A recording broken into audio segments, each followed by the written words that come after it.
अस्सलाम स्टूडेंट्स, उम्मीद करता हूँ कि आप सब ठीक होंगे। आपके सामने हाजिर है सर कामरान अली, जो कि आपकी मैथमेटिक्स को आगे बढ़ाने में सीखने में मदद करेंगे। तो आज से हम स्टार्ट कर रहे हैं mathematics Sindh text book board से unit number 17 sets and function.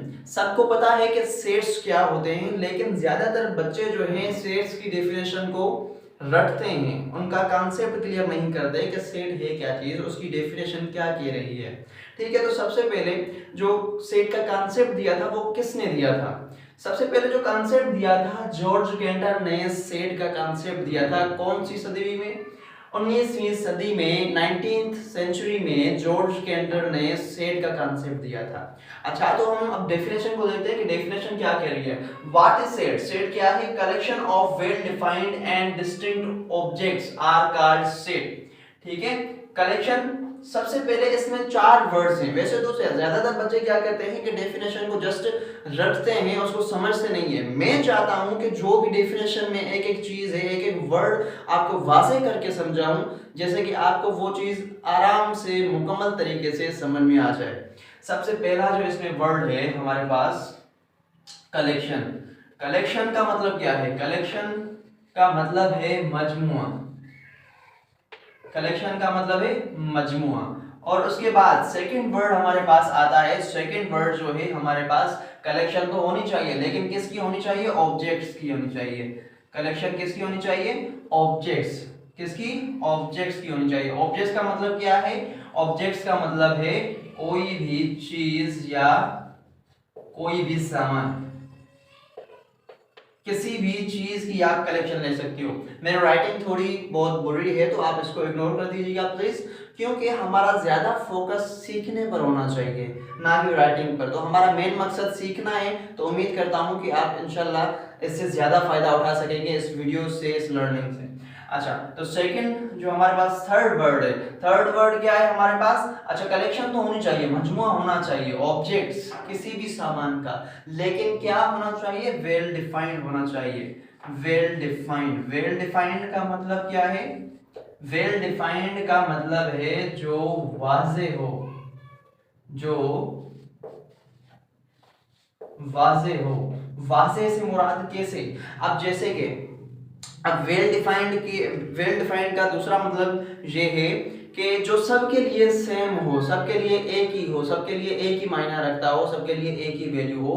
For example, अगर मैं एक एग्जांपल ले रहा हूं कि सेट ऑफ फेवरेट डिश, तो ये सबके लिए तो सेम नहीं हो सकती है ना, आपके लिए अलग होंगी, मेरे लिए अलग होंगी। अच्छा, सेट ऑफ फेवरेट कलर्स, ये भी अलग अलग होगा सबके लिए। सेट ऑफ फेवरेट बर्ड्स, ये भी सबके लिए अलग अलग होगा। तो इस वजह से वो चीजें जो सबके लिए अलग अलग वैल्यूज रखती हैं, अलग अलग प्रायोरिटीज रखती हैं, उनका हम सेट कभी भी नहीं बना सकते, और वो वेल डिफाइंड नहीं है।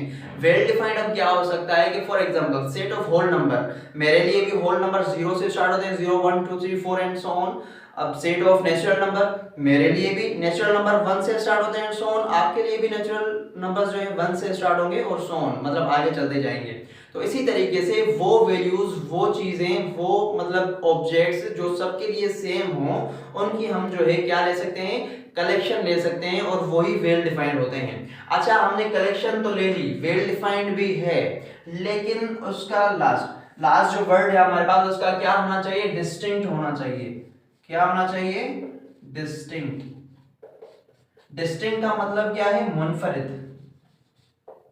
मुनफरिद होना चाहिए। मुनफरिद से क्या मुराद कि वो सेट में अंदर बार बार रिपीट नहीं होगा।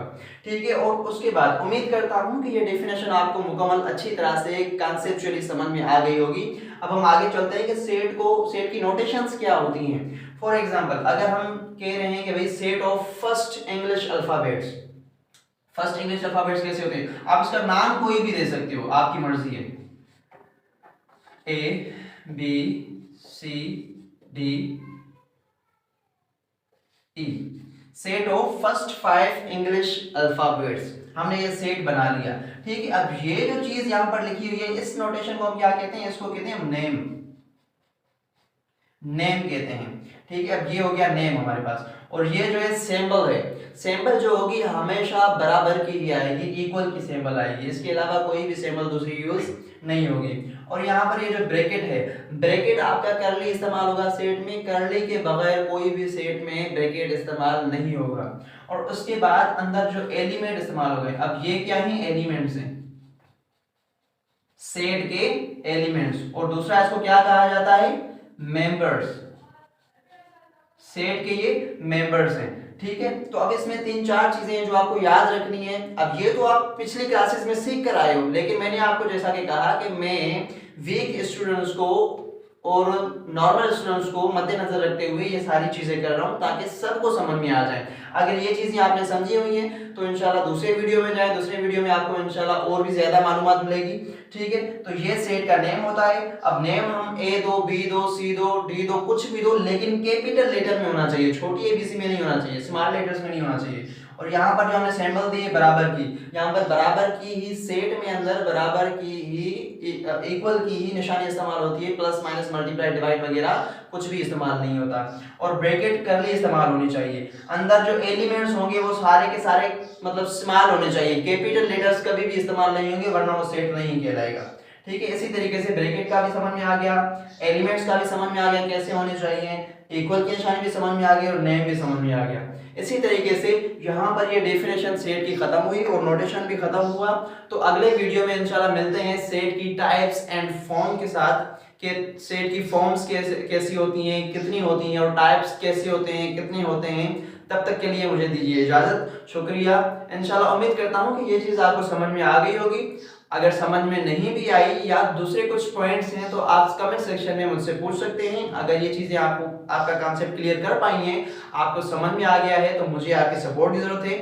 सब्सक्राइब कीजिए, लाइक कीजिए और अपने दोस्तों के साथ भी ये बेनिफिशियल वीडियोस जो हैं शेयर कीजिए। शुक्रिया।